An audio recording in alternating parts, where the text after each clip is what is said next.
ერთ-ერთი მთავარი ფუნქცია თუ შეიძლება ასე დავარქვათ, რაც შეიძლება ნოქალაქევის იყოს, ეს არის ზუსტად საგანმანათლებლო ფუნქცია, ის რომ ნოქალაქევი საგანმანათლებლო თუნდაც თქვათ რაღაცა კულტურული ფუნქცია ნოქალაქევის. ეს არის ცოცხალი ისტორია, ცოცხალი მუზეუმია, რომელიც განსაკუთრებით ახალი თაობებისთვის უნდა იყოს თვალსაჩინო, ხო? ამიტომ ნოქალაქევის თქვათ თუნდაც სხვადასხვა ტიპის ფესტივალები, ღიაცის ქვეშ სპექტაკლები ამ კუთხით ჩატარება თავისუფლად შეიძლება უნიკალური სივრცე არის. პოპულარიზაციისთვისაც. დღესაც ტარდება გარკვეული ფესტივალები, თუმცა ამის კიდევ უფრო მეტად განვითარება შეიძლება და კიდევ უფრო მეტად საინტერესოდ ორგანიზებაც შეიძლება, რაც ყველაზე მთავარი არის. ძალიან მნიშვნელოვანია ალბათ იმდენად საინტერესო და განსხვავებული ხედვის ახალგაზრდობა მოდის. აი ძალიან ისეთი თაობათა შორის წყვეტა არ მოხდეს. შეიძლება მათ უბრალოდ ამ ენაზე მიწოდება ამ ინფორმაციის იმდენად არ ეკომფორტულებოდეთ. აი თქვენ როგორ ფიქრობთ ახალგაზრდებთან, აი ამ თანამედროვე ტექნოლოგიების გამოყენებით როგორ შეიძლება ისეთი საინტერესო რამე გაკეთდეს, რომ ახალგაზრდები თვითონ იყვნენ, ასე ვთქვათ, დაინტერესებული ამ ისტორიული ადგილების პოპულარიზაციით და ზოგადად შესწავლით. საინტერესო კითხვა დამისვით, მაია, ეს რთული საკითხია, იმიტომ რომ ახალგაზრდები, დღევანდელი ახალგაზრდები ვიცით როგორ დინამიურად იცვლება დღევანდელობა. ტექნოლოგიების განვითარება თუნდაც რაც არის, საკმაოდ ესე ვთქვათ, ვითარდება, ხო? ამიტომ ახალგაზრდების ყურადღება ხშირად იქითკენ იქცევა, ხო? ამიტომ ახალგაზრდების ყურადღების შეტრიალება, ასე ვთქვათ, უფრო სიღრმეებისკენ და წარსულისკენ, ეს მართლაც გასაკეთებელი და აუცილებელია და ამის გარკვეულწილად ნაკლებობაც იგრძნობა დღეს რა. თუმცა ეს შეიძლება ამისი თანხმედრაც ასე ვთქვათ, საინტერესო შერწყმა. საინტერესოდ შეიძლება. შერწყმა, იმიტომ რომ მე დასაწყისში 3D ვიზუალიზაციები თუნდაც ეს რაღაც თანამედროვე ინსტალაციები, რაც არის თუნდაც ხელოვნური ინტელექტის გამოყენება, ანუ ამისი ჩართვა წარსულის გაცოცხლების ამბავში, ვთქვათ, წარსულის აღდგენის და რევიტალიზაციის ამბავში, ამ კუთხით შეიძლება ახალგაზრდების გამოყენება, რომ ასე ვთქვათ, თანამედროვეობა დაუკავშირდეს წარსულს და შეიქმნას რაღაცა ერთიანობა, ხო? მაგალითად შეიქმნას თამაშები, რომელსაც რეალურად ისახელები ერქმევა, რომელიც ჩვენ წინაპრებს იმ ადგილებს. ზუსტად, ძალიან კარგი მაგალითი სხვა შორის სენაკში გვაქვს ჩვენ ტექნოჰაბი, სადაც არიან ამ კუთხით ახალგაზრდები, ვისაც ეს მართლობა აინტერესებს და მათი პოტენციალი და ცოდნის გამოყენება ამ კუთხით თავისუფლად შეიძლება და ეს გასაკეთებელია. მიხარია რომ აქ არსებობს სხვადასხვა პროექტები, იგივე არქეოლოგიური პროექტები, სადაც ახალგაზრდებს რთავენ და მათ იმიტირებული პროცესი არის არქეოლოგიის და არქეოლოგია, ხო იცით მაია, როგორი საინტერესო პროცესია, ზოგადად რაღაც საიდუმლოების აღმოჩენის, რაღაცა მიწასთან ურთიერთობის რაღაცების აღმოჩენის და განსაკუთრებით ეს რაღაცა აღმოჩენები ბავშვებს იზიდავთ, ხო? და ამის კიდევ უფრო განვითარება, ასე ვთქვათ, შეიძლება რაღაც თანამედროვეობასთან უფრო მეტად მორგება, რომ რაღაც ტექნოლოგიების დამატებას. თუნდაც ხელოვნური ინტელექტი და მისი განვითარება დღეს ამის პოტენციალს გვაძლევს ჩვენ თქვათ, თუნდაც მაგალითად ხელოვნურ ინტელექტს მივცეთ ამოცანა არსებული თქვათ ჩანაწერების თუ აღწერების მიხედვით აღადგინოს თუნდაც ქუჯის ისტორიული სასახლე. ხო, ეს როგორი საინტერესო იქნება და აი ასახე. მე მახსოვს მაგალითად ერთი გადაცემა იყო პირველ არხზე, სადაც პირველად ვნახე მოდელირება, ეს ჯერ კიდევ წლების წინ იყო, დაახლოებით როგორი შეიძლება ყოფილიყო ნოქალაქევი მაშინ. ანუ ეს დანგრეული ქალაქი, დანგრეული რა, ნუ სამწუხაროდ და არ შემორჩა, ხო? ეს როგორ გამოიყურებოდა მაშინ და მახსოვს ჩემი ცნობის მოყარეობა, ბავშვური ცნობის მოყარეობა, როგორ ასე ვთქვათ, გამიმძაფრდა ამ ყოლაფრის თვალიერებით და ყურებით, ხო? და არსებობს ეს ჩანახატები, იგივე პარმენ ზაქარიას აქვს, თქვათ, რაღაც გარკვეული როგორი მესამსართულიანი, თქვათ, ეს ეგრისის სამეფოს მეფეების სასახლეები, იგივე სხვადასხვა აბანოებზე ქველაძე არის თუ არ ვთქვი მეცნიერი, მას აქვს შესწავლილი ამ ნოქალაქევის აბანოებზე. როგორ გამოიყურებოდა, იმიტომ რომ ფუნდამენტი დარჩენილია და ამ ფუნდამენტის მიხედვით ეს გეგმარების აღდგენა შეიძლება. ნოქალაქებში ორი აბანო ჰქონდა, სამოქალაქო და თქვათ უფრო მეფეებისთვის, ანუ უფრო წარჩინებულებისთვის და სამეფო აბანოებს ეძახდნენ კი ეს ჯვრისებური ფორმა ჰქონდა. და მან ცხელი წყლის სივრცეები ცალკე იყო, თქვათ, გაგრილების, ეს მთლიანად როგორ იყო ეს ორგანიზებული ეს მთელი სისტემა ეს ნოქალაქევის, ამაზე გვიქმნის ძალიან კარგ წარმოდგენას და ძალიან კარგ სურათს, ხო? და ამისი აღდგენა ძალიან საინტერესო იქნებოდა. სენაკის რადიო. ბევრმა არ იცის, ალბათ ძალიან ცოტა მიცის ეს ინფორმაცია, რომ ჩვენ ახლა ნოქალაქევსთან თერმულ წყლებზე და ცხელ წყლებზე როცა ვსაუბრობთ, პირველ რიგში გვახსენდება აი ეს თერმული წყლები, დედამოკას ტერიტორია, სადაც ძალიან ბევრი ქართველი და არაქართველი სტუმრობს, ხო? მაგრამ თერმული წყალი, ანუ ცხელი წყალი ასევე იყო აქ. ანუ ამ ტერიტორიაზე, ანუ სადაც დღეს არის ხიდი, ნოქალაქევის ისტორიული ხიდი, იმ ხიდის ბურჯთან იყო ეს ცხელი წყალი, ბუნებრივი ცხელი წყალი და აბანოს იქ აშენება სავარაუდოდ ასევე ამ ცხლის ცხელი წყლის ლოგიკურად იმ ტერიტორიული იმ ცხელ წყალს გამოიყენებდა, ხო? და შემდგომ აქ მე-17 საუკუნეში დადიანების ერთი შტო დასახლდა.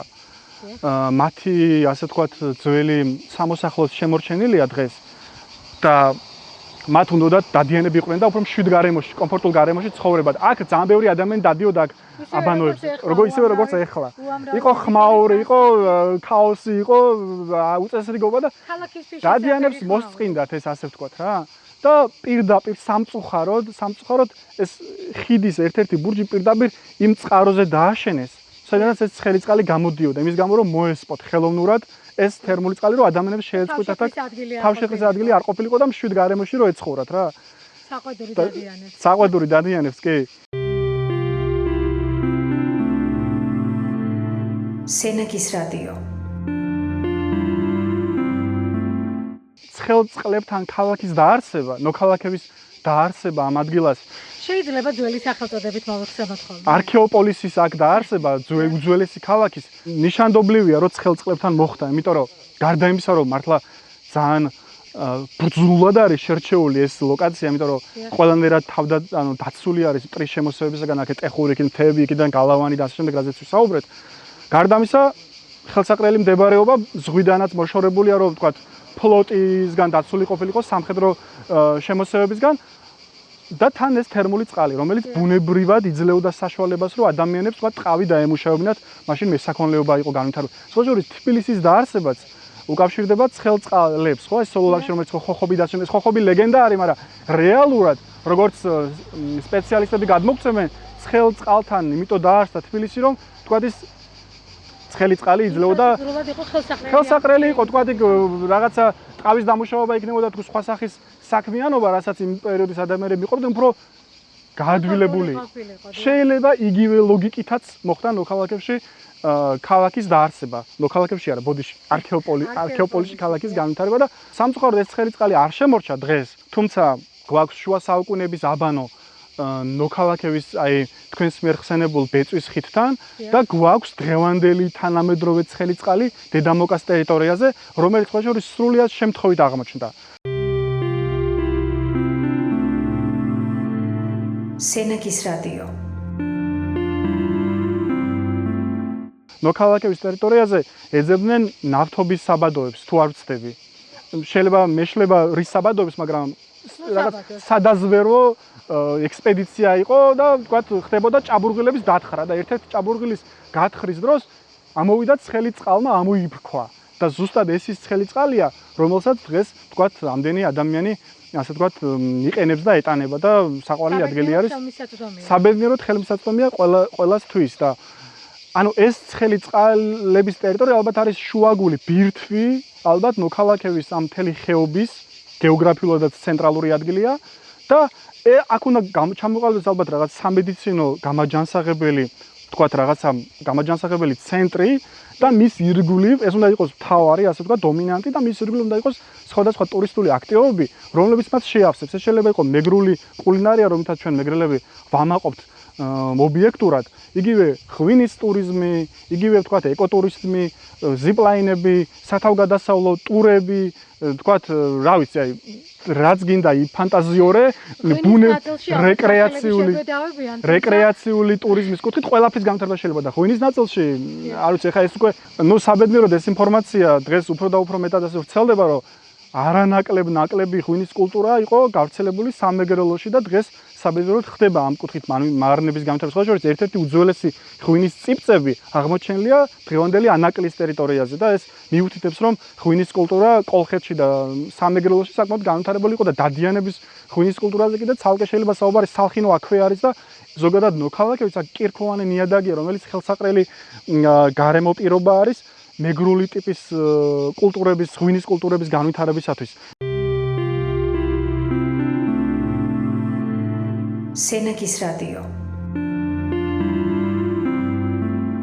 არსებობს ერმილე ნაკაშიძის წიგნი, სადაც ნოქალაქები მითებულია როგორც მეგრული ღვინის კულტურის ერთ-ერთი ძირითადი გავრცელების რაიონი. ამიტომ ამის აღდგენაც შეიძლება. სხვა შორის ეს ფერდობები ნოქალაქების მთაქვია, ამას უნიკალურ პერსპექტივას ქმნის ამ კუთხით რა, იმიტომ რომ ეს მზის თქვათ მზის სხივები, თქვათ ეს ფერდობის დახრილობა, ნიადაგი, ყველაფერი, ანუ ეს მეღვინეებმა უკვე ცდილობენ ეს ყველანაირად ასე ვთქვათ ხელსაყრელი არის და არსებობს ამ კუთხით ინტერესები, არსებობს ამ კუთხით დაინტერესება, თუმცა ეს დაინტერესება არის ჯერჯერობით მხოლოდ დაინტერესება და პრაქტიკაში ხარ რასაც ხედავ ჩვენ მოქალაქეებში ეს არის ფრაგმენტული განვითარება ამ ხეობის რა და ეს ასევე სამწუხარო არის და ამაზეც მინდა ვისაუბრო, იმიტომ რომ პირველ რიგში მოქალაქეების განვითარება უნდა დაიწყოს ერთიანი სტრატეგიით, ანუ ერთიანი კონცეფცია უნდა არსებობდეს ამ 4 კილომეტრიანი ტეხურის ხეობის განვითარების ლედაძამიდან მოქალაქეებამდე და ამ სტრატეგიის ფარგლებში რომელსაც მოამზადებს ნამდვილად პროფესიონალი სპეციალისტი გათვლილი იქნება ვთქვათ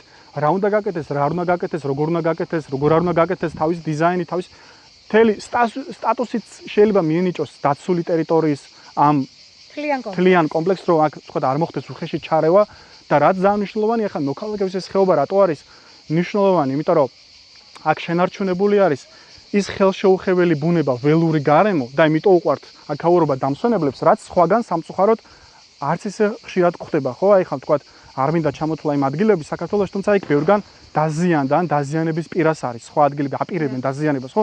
მოქალაქეების ჯერჯერობით არაფერი არ არის დაზიანებული მაგ კუთხით რა. ანუ არსებობს ველური ლანდშაფტი, ველური გარემო, ველური ბუნება, ტყეები და ამიტომ ამის ანუ თუ განვითარდება რაღაცა ეს აბსოლუტურად ისედაც უნდა მოხდეს რომ ეს შეინარჩუნებს ამ ველურ გარემოს და უფრო მეტად გამოკვეთს რა. ამ ყველაფრის გარეშე მოქალაქეების განვითარება ფუჭია. ანუ თუ ეს შენარჩუნება არ მოხდება და ამის პირველ რიგში ამისათვის გვჭირდება რაღაცა ვთქვათ რაღაც შეგვიძლია ვიფიქროთ რაღაც სტატუსზე, თუმცა ეს სტატუსიც რაღაც გარკვეულ სხვა გარემოებებს უკავშირდება და ამაზეც კარგად ფიქრია საჭირო და უნდა არსებობდეს ერთიანი სტრატეგია პირველ რიგში, რაც ამ ხეობის, ამ ისტორიულ ძეგლთან ერთად განვითარებას ასე ვთქვათ განსაზღვრავს. ეს არის მთავარი. და კიდე რუხ ყანჩებზე მინდა ვახსენო, ეხლა უცებ გამახსენდა, როცა საუბრობდი ხეობის განვითარებაზე, იმიტომ რომ მიმართულებაა და იმდენ ბევრი თემატიკაა. მე ვეჭობ რომ ნახევარ-საათში ან ამ დროში ჩაეტიოს ეს ყველაფერი, თუმცა მე სიამოვნებით გისმენთ, იმიტომ რომ ყველა ნიუანსი, რასაც თქვენ ამბობთ და აღნიშნავთ, ძალიან მნიშვნელოვანია, იმიტომ რომ ყველაფერი არის აი ამ ადგილის, ამ დესტინაციის იდენტობის ნაწილი და მთავარი სიმდიდრე, რასაც ალბათ რა ვიცი ძალიან უნდა უფრთხილდებოდეთ ყოველი ჩვენგანი. კი. და რუხ ყანჩებზე ესე იგი ეს არის ცენტრალურ ადგილას წარმოადგენთ მაია, ესე იგი ხეობის ცენტრალურ ადგილას, მხოლოდ ამ ადგილას მარტიდან აგვისტომდე მოფრინავენ ჩრდილოეთ აფრიკის ნაპირებიდან, ხმელთაშუა ზღვის სანაპიროებიდან რუხი ყანჩები. ლათინური სახელწოდება არის არტეა კინარეა და ეს ყანჩები არიან რაღაცა სიმბოლურად ეძახიან ხოლმე, ვეძახით ხოლმე ტეხურის ხეობის მისტიური მცველები. მართლაც მისტიური ფრინველები არიან, რომელიც ფერის ცვალებამდე აქ რჩებიან. და ამ ხეობაში თავისთვის წყნარად ჩუმად ცხოვრობენ, ბუდეებს იშენებენ, აბარტყებენ და შემდგომ მიემგზავრებიან ისევ შორეულ ქვეყნებში, ხო? და მათზე დაკვირვება იქ მოეწყო უკვე ვთქვათ ბინოკლი, სათვალთვალო ბინოკლი, ეს მცირე პროექტი არის მხოლოდ ამ მიმართულების განვითარების, bird watching-ი, ანუ რაც არის ფრინველზე დაკვირვება, საკმაოდ პოპულარულია და უფრო პოპულარული ხდება საქართველოში, ხო? და ევროპაში უკვე დიდი ხანი პოპულარულია. ამის ერთ-ერთი ცენტრი შეიძლება იყოს მოქალაქეები ამ ყანჩების მიმართულებით. ისინი არ არიან მრავალრიცხოვანი და არ არის თქვათ რაღაცა ათასეულობით, თუმცა ერთ წერტილში საკმაოდ საინტერესო ადგილას მათზე დაკვირვება, მათი ცხოვრებაზე თვალთვალი, ასე ვთქვათ, საკმაოდ საინტერესო ერთ მიმართულებასაც გააჩნდა მოქალაქეებში. იქ შეიძლება გაკეთდეს პლატფორმა, დინარეზე გადმოკიდებული პლატფორმა და რაც თქვათ ამ ფრინველებთან უშუალო შემხებლობის განცდას გააჩენს, ოღონდ ისევ და ისევ რომ მათ ხელი არ შეშალოს და ეს რაღაცა უნიკალური ეკოსისტემა არ დაირღვეს, რაც ყველაზე მთავარი, ანუ პირველი საწყისი რითაც ჩვენ უნდა მოვდიოდეთ მოქალაქეებიდან ეს არის, რომ ეს უნიკალური ისტორიული ძეგლი და უნიკალური გარემო, ანუ ბუნება და ისტორია ერთმანეთთან თახვედრაში სადაც მოდის, ეს არ დაირღვეს, იმიტომ რომ მთავარი განძი მოქალაქეების ეს არის მისი ასე ვთქვათ ხელშეუხებლობა, მისი ბუნებრიობა, მისი ავთენტურობა, რაც აქ არის რა, იმიტომ რომ ეს სხვაგან ნადგურდება. ბევრგან უკვე განადგურდა. ამიტომ აი ეს მომავალში ამის რაღაცა ბალანსის დაცვა, რომ ერთის მხრივ განვითარება და მეორე მხრივ შენარჩუნება, ამ ბალანსის დაცვა არის მომავლის ამოცანა. და ალბათ მომავალი თაობისათვის იმ ასე ვთქვათ რეალობაში იმ სისრულით გადაცემა, რაც დღემდე შემოვინახეთ. აბსოლუტურად. მე ვიცი რომ თქვენ ბავშვებიც დაგყავთ აქ სკოლის მოსწავლეები და ძალიან ხშირად ტურებს უტარებთ ხოლმე. კი, ტურებზე ჩვენ ტურებს ქალაქშიც ასე ვთქვათ ჩაგვიტარებია და ნოქალაქებშიც გავაკეთეთ. და ტურები, ბევრი სახის ტურები შეიძლება გაკეთდეს ისევ ნოქალაქებში. ანუ ერთი ტური ახლა დღეს აქ რაც არის მუზეუმ ნაკრძალის დათვალიერება, ხო? თუმცა ნოქალაქები არ არის მხოლოდ ნოქალაქები, მის ირგვლივ როგორც ვახსენე ადრე არის ნოქალაქების თავდაცვითი სისტემის კოშკები, რომლებიც ამ დედაქალაქს იცავდა. შეიძლება რატომ არ შეიძლება რომ გაკეთდეს ტური, რომელიც ყველა ამ ციხესიმაგრის დათვალიერებას მოიცავს, რომელსაც შეიძლება პირობითად დაერკვას ეგრისის თავდაცვითი სისტემის ტური, რომელიც დაიწყება დღევანდელი მენჯიდან, იმიტომ რომ მენჯიც არის ეს პირველი ციხესიმაგრე და ეკლესია, რომელიც ნოქალაქებს იცავდა, ჭაქვინჯიდანაც შეიძლება ამის დაწყება ისიც ნოქალაქების დროინდელი ეგრისის სამეფოს დროინდელი. მენჯიდან რომ გამოვყვეთ, შემდგომ საკალანდარიშვილოს ციხე, შემდგომ საჩიკობაოს ციხე, სორტას ციხე კოშკი, კოტიანეთის ციხე კოშკი, მაცას ციხე, სხვადასხვა შორის მაცას ციხე ჩვენი საზოგადოების მიერ არის მაქამდეც იყო შესწავლილი, თუმცა ტერიტორიულად სად მდებარეობს? მაცას ციხე არის მარტვილის ტერიტორიაზე, დღევანდელ მარტვილის ტერიტორიაზე, სოფელ თამაკონისა და ნახუნაოს დამაკავშირებელ გზაზე არის და ჩვენი საზოგადოების წევრი, გამორჩეული წევრი იგორ კეკელიას შესწავლილი არის ეს მაცას ციხე, მე აქამდე არ მქონდა მის შესახებ ინფორმაცია და ესეც ამ ნოქალაქების ნაწილია. იგივე ამის გაგრძელებაზე აბეთათის ციხესიმაგრე, სადაც დღეს მონასტერიც ფუნქციონირებს, იგივე თქვათ ნოჯიხევის ეკლესია, ახლომდებარე ტერიტორია, ეს მთელი ნოქალაქების შემადგენელი ნაწილი. კი, სცენაკი, მარტვილი, აბაშა. შეიძლება. ზუგდიდიც კი ბატონო, შეიძლება. ეს არის თავდაცვის სისტემების ტური. კი ბატონო, თავდაცვის სისტემების საინტერესოა. ნამდვილად. ეს ტური შეიძლება მოეწყოს აქ. იგივე შეიძლება, მაგალითად, უფრო ფართო მასშტაბში თუ შევხედავთ, ნოქალაქები პირველ რიგში შეიძლება ჩაჯდეს კოლხეთის სამეფოს ტურში, იმიტომ რომ ჩვენ ამ კოლხეთზე რომ საუბრობთ ამდენზე და თავს ვიმტრევთ, ხო? ჩვენ დღეს ბევრი რამე არა გვაქვს შემორჩენილი, რაც იმ კოლხეთის მემკვიდრეობას ასახავს, ხო, საქართველოში, დასავლეთ საქართველოში. გვაქვს გონიოს ციხესიმაგრე, გვაქვს ციხისძირი, გვაქვს მატერიალურ დასწროს გულისხმობ, გვაქვს ისა რა ქვია, ვანის ნაქალაქარი, ხო, ვანი. და გვაქვს ნოქალაქები, ხო? ნუ ეს გვაქვს, მაგრამ ნოქალაქები ამათ აქ თქვა თუ მოვიაზრებთ როგორც კოლხეთის დედაქალაქს, თუ ქუთაისლელები არ გაგვიბრაზდებიან, ერთ-ერთი მთავარი ბირთვი შეიძლება გახდეს ის მუზეუმი, რომელიც აქ შენდება და იმ მუზეუმთან მიმულით უნდა ლაბორატორია სამეცნიერო კვლევებისათვის, იმიტომ რომ ლაბორატორიაც უნდა მოეწყოს წესით, სადაც მოხდება იმ არქეოლოგიური არტეფაქტების შესწავლა რა. ამიტომ ეს კოლხეთის ტური შეიძლება გაკეთდეს, ეს თავისი ორგანიზებით, თავისი მარკეტინგით, ბრენდინგით, ყველაფრით და ამისი მთავარი ნაწილი შეიძლება გახდეს აქ ნოქალაქები და იგივე არგონავტების ეს რაღაც მოგზაურობა რაც იყო, ხო, ანუ ეს ამ მოგზაურობის მოტივებზეც შეიძლება შეიქმნას რაღაცა თქვა ტურისტული პროდუქტი, გზა, მარშრუტი, ტურისტული პროდუქტი, რაღაც ეს ბრენდი არის ჩვენ რომელსაც ჩვენ არ ვიყენებთ, ნაკლებად ვიყენებთ სამწუხაროდ არგონავტების მოგზაურობაზე. თუნდაც დღევანდელ რიონზე ხა ეს სხვა მასშტაბზეა საუბარი და სხვა საუბრის თემა არის, თუმცა იმ არგონავტების მოგზაურობის მოტივებზე ნაოსნობის აღდგენაც კი შეიძლება. იქ არის ბევრი ხელშემშლელი მოტივები, მაგრამ მოუდგენელი პოტენციალი გვაქვს. მაგრამ შესაძლებელია ამის სამვალ პერსპექტივაში ამის განხილვა რა, იმიტომ რომ მე-19 საუკუნემდე რიონზე ორთქმავლები დადიოდნენ რა, დღესაც დადიან მან პატარა კატარღები. ამიტომ თქვა ეს არგონავტების მოგზაურობის აღდგენა, რომელიც თავისთავად უკვე ბრენდი არის და მსოფლიო მნიშვნელობის საერთაშორისო და აღიარებული ბრენდი არის, ამის მოტივებზე შეიძლება რაღაც გაკეთება. თქვა ამ ტურის მარშრუტის და ნოქალაქები შეიძლება გახდეს მისი ნაწილი. ტიმ სევრილმა, რომელმაც მოგზაურო 80-იან წლებში, გაიმეორა ეს მარშრუტი, ის ნოქალაქებში მოვიდა სხვათა შორის. ერთ-ერთი მთავარი ლოკაცია სწორედ ნოქალაქები იყო. ამიტომ ნოქალაქების პოტენციალზე საუბარი შეიძლება ასე უსასრულოდ შეიძლება ვილაპარაკოთ. თუმცა საქმე არის დასაწყები. თუმცა სანამ საქმეს დავიწყოთ, მანამდე მოსაფიქრებელია ეს საქმე როგორ უნდა გაკეთდეს, იმიტომ რომ ჩვენ ხანდახან ისე ვიწყებთ საქმეს, რომ ჯერ ვიწყებ და მე რო ვფიქრობ ზუსტად და ხო გესმით რომ ეს შემდეგ სიტულებს წარმოქმნის და ნოქალაქები არ არის ადგილი, ნოქალაქებს ასე ვთქვათ არ არის იმის ღირსი რომ ასე ხელაღებით მიუდგეს ვინმე. ნოქალაქებს ჯერ ძალიან სკრუპულოზურად, დეტალურად შესწავლა ჭირდება, დაგეგმა გვაშლება ჩვენ და უკვე შემდგომ მას ჭირდება განვითარება. სენაკის რადიო. აი, ერიშერ თქვენ ძალიან საინტერესო აქცენტები გააკეთეთ. აი, პერსპექტივაში სავარაუდოდ რა შეიძლება განვითარდეს რა მიმართულებით და როგორ ფიქრობთ, აი, სენაკის მუნიციპალიტეტში თუ არის რესურსი, აი, იგივე ადამიანური რესურსი, მატერიალური რესურსი იმისათვის, რომ ამ მიმართულებით დაიწყოს მუშაობა სერიოზული. სენაკის მუნიციპალიტეტში სამწუხაროდ არა. სენაკის მუნიციპალიტეტი არის ერთი პატარა მუნიციპალიტეტი და ჩვენ ნოქალაქებზე გვაქვს საუბარი, რომელიც საქვეყნო მნიშვნელობის ისტორიული ძეგლია, ხო? თუ რეგიონული და საერთაშორისო მნიშვნელობაზე შეიძლება კონდეს პრეტენზია, ხო?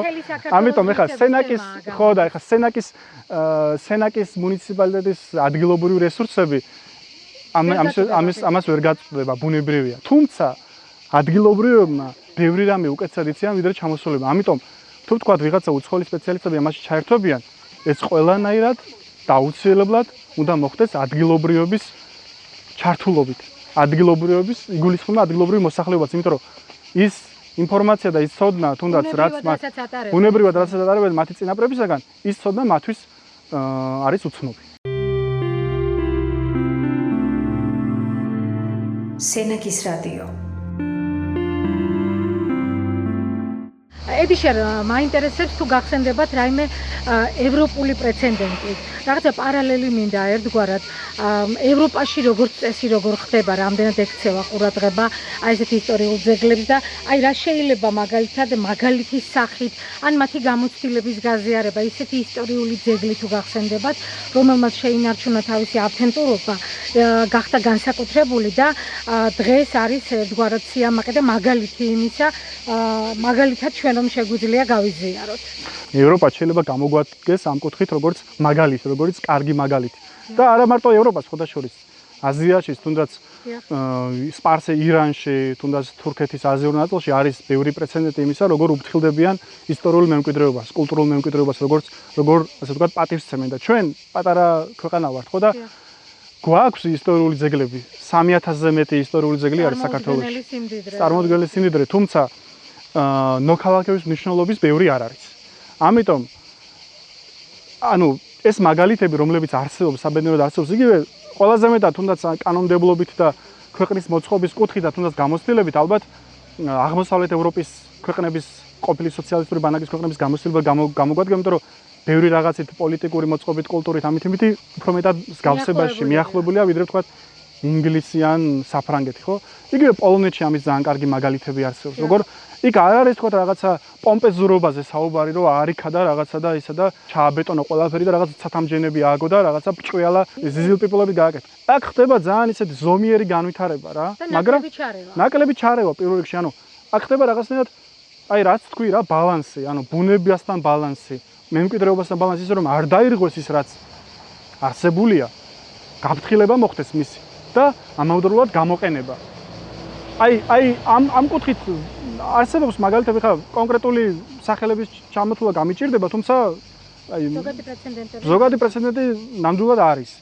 საბერძნეთში ამაზე მეტი რა არის. საბერძნეთის გამოცდილება და საბერძნეთი ვიცით რომ თქვა კოლხეთთანაც დაკავშირებულია, ხო? იგივე თქვა კრეტაზე, სხვადასხვა მაგკუთხითაც შეიძლება განვითარება, იმიტომ რომ ჩვენ კოლხეთის სამეფოზე როცა ვსაუბრობთ,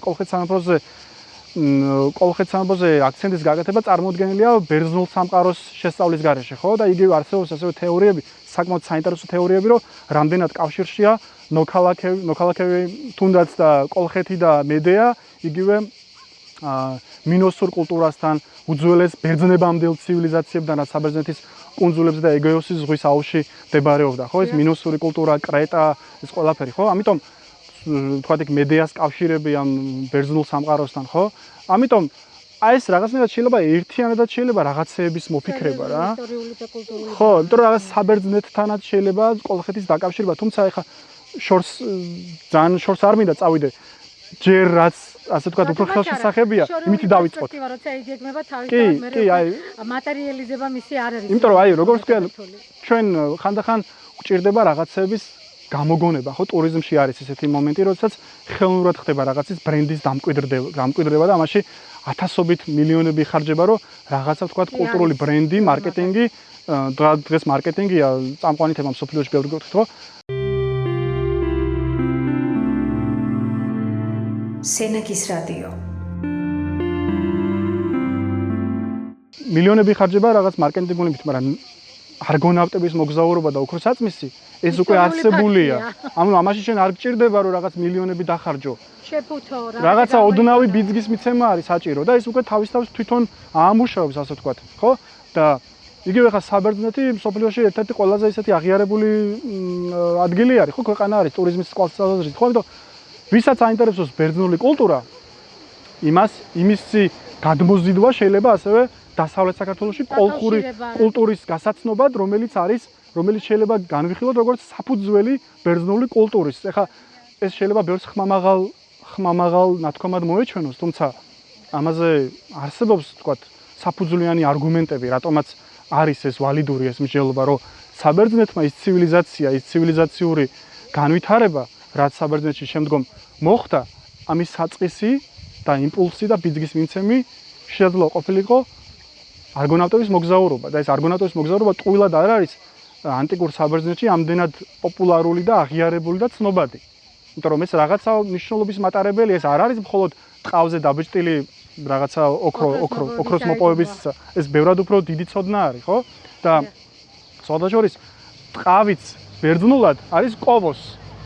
ანუ ბერძნულად, მეგრულადაც, უბრალოდ იმის თქმა მინდა, რომ ლინგვისტურად ეს დაასტურდება, რომ ბერძნული სიტყვა ტყავი, კოვოს მომდინარეობს მეგრულიდან ტყოვოს, ტყები, ტყოვოს. ეს ფაქტია, რომ ბერძნული კოვოს შეთვისებული არის კოლხურ მეგრული ენიდან, იმ ენიდან, რომელიც აქ იყო გავრცელებული და მარტო ტყავი არ არის ეს. კიდევ მრავალი სიტყვებია. სენაკის რადიო. ძალიან საინტერესო საუბარი შედგა, ვფიქრობდა. მაინც არ მოსვენებს ფიქრი, მაგალითად ამ ტერიტორიაზე, ამ არქეოპოლისში, თუ არის დღემდე შემორჩენილი, ჩვენ თუ გვაქვს რამე ისეთი ხელშესახები რა, ან არქეოლოგიური დაუშვათ გათხრების შედეგად მოპოვებული ისეთი ექსპონატი, რომელთაც ვამაყობთ. ხო, საინტერესო კითხვა არის, მაია, სხვადასხვა ასეთ ნივთს მეც ვეძებდი. მინდოდა რომ რაღაცა ვთქვათ სენაკის ცენტრალურ მოედანზე დღესდღეობრივი მდგომარეობით, ცარიელი ასე ვთქვათ ადგილი არის სენაკის ცენტრალური მოედანი, რომელიც შეიძლება განვიხილოთ რაღაც ნოქალაქების, თუ რამე გვაქვს სამაყო სენაკში, პირველ რიგში ნოქალაქებია, ხო?